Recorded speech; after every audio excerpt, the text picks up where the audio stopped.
Good day, my name is Matt Crawford. I'm with Quantum Merchant Services.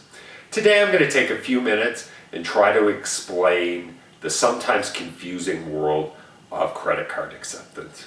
Mainly how pricing works and what merchants need to be aware of. Now, the common phrase that's bandied about is merchant account rates. Generally speaking, when that phrase is used, that refers to the percentage of the transaction a merchant pays for accepting Visa or MasterCard.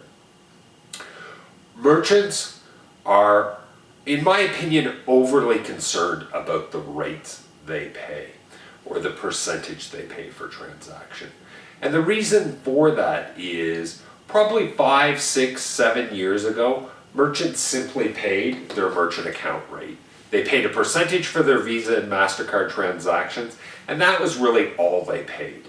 They of course paid a rental fee for their point of sale device, but in terms of Visa, MasterCard acceptance, they paid a single rate. What's happened is the industry's evolved through competition, through some of the changes in the base pricing structure. Merchant account rates have come down. Okay, so where once a competitive rate was 2.5%, now we're talking about a competitive rate is maybe 1.7%. A rate that only a few years ago was only available to those merchants that joined some sort of an association, the Chamber of Commerce, CFIB, something like that. So the industry conditioned merchants to focus on their rate, their merchant account rate, or their merchant discount rate. Means the exact same thing. Merchants became really focused on this, but things were changing. So while they went from a rate of 2.5% to a rate of 1.7% today, what happened was other fees started to be added on. A monthly fee, an account service package fee, a settlement fee. The list of fees is almost endless.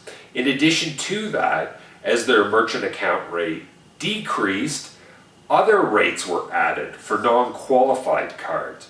Non-qualified cards meaning those cards that are not swiped through a terminal and are not issued to ordinary people like you and I. So the merchant account rate came down, other fees and non-qual charges went up. So merchants focused on this rate they pay can be oblivious or blind to the other costs associated with accepting Visa and MasterCard. Rather than focus on the merchant account rate, merchants should be focusing on the overall cost. What comes out of their bank account at the end of each month to process Visa and MasterCard? Quite often when we talk to merchants, the first thing they say is, give me your best rate.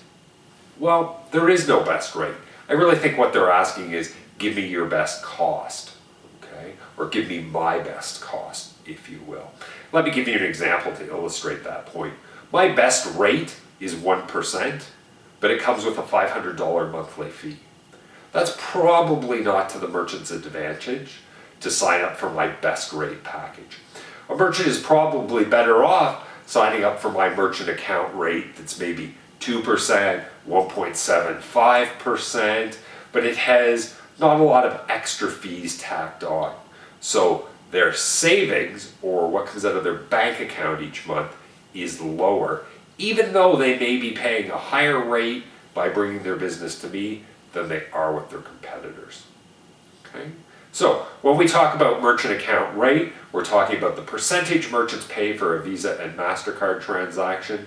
Well, what I'm telling you today is merchants should really be focused not on the rate, but on the cost. Hope you found this insightful. Thank you.